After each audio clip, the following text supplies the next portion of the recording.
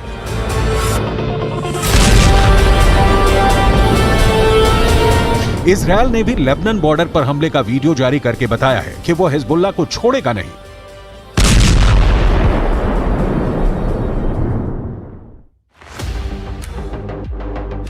लेकिन अपनी ताकत दिखाने के लिए हिजबुल्लाह ने अपने वीडियो वायरल करने शुरू कर दिए हैं। हिजबुल्लाह के इस वीडियो में बताया जा रहा है कि वो इजरायल पर हमले के लिए तैयार है।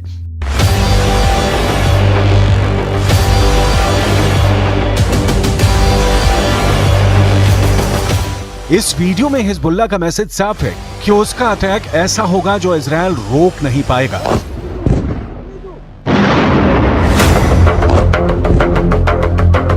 इस वीडियो में हिजबुल्लाह का मिलिशिया कमांडो ऑपरेशन की तरफ इशारा कर रहा है।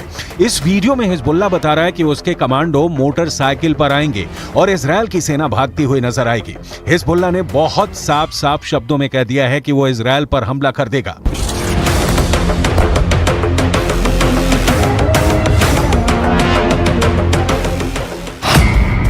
अगर इजरायल की सेना फिलिस्तीन के गाजा में घुसी तो वो उत्तरी सीमा की तरफ से इजरायल पर चढ़ाई कर देगा। इजरायल और लेबनान के बीच करीब 130 किलोमीटर लंबा बॉर्डर है और यहाँ संयुक्त राष्ट्र की शांति सेना तैनात रही है। इसमें भारत की फौज भी शामिल है। इस वक्त इजरायल को गाजा से ज्यादा इस बॉर्डर की टेंशन है, क्योंकि अगर इजरायल गाजा में घुसा तो हिजबुल्लाह उत्तर की तरफ से इजरायल पर हमला बोल देगा। Fighters fired an anti-tank missile towards Israeli troops. There was a short battle and the situation eventually calmed down. Afterwards, Hezbollah sent drones into Israel and also fired surface-to-air missiles against an Israeli aircraft. All of those two attempts were successfully intercepted by the IDF, but the situation on the northern border remains very tense, and we are monitoring the activities of Hezbollah very closely with additional enhanced capabilities in the north, prepared for any eventuality that may happen. दक्षिण Lebanon और उत्तरी Israel के बीच जो border है वहां तनाव बहुत ज्यादा है। यहां अफरा तफरी के बीच खामोशी है जो तूफान से पहले देखी जाती है। इसलिए यहां के लोगों को भी पता है कि बहुत जल्दी युद्ध का एपी सेंटर गाजा से निकलकर लेबनान तक पहुंच सकता है। यहां तैनात संयुक्त राष्ट्र की सेनाएं भी अलर्ट मोड पर हैं। लगातार पेट्रोलिंग हो रही है। इजराइल की सेना ने अपना गोला बारूद तैयार रखा हुआ है।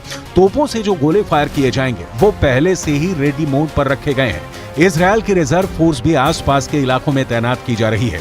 ये हमवी गाड़ियां हैं जो लगातार यहां तक फौज पहुंचाने में लगी हुई हैं। 2006 के बाद इस बॉर्डर पर इससे ज्यादा तनाव नहीं देखा गया और अब हिजबुल्लाह की वार्निंग के बाद सबकी नजर ईरान पर भी है और उसके एक दोस्त सीरिया पर भी है।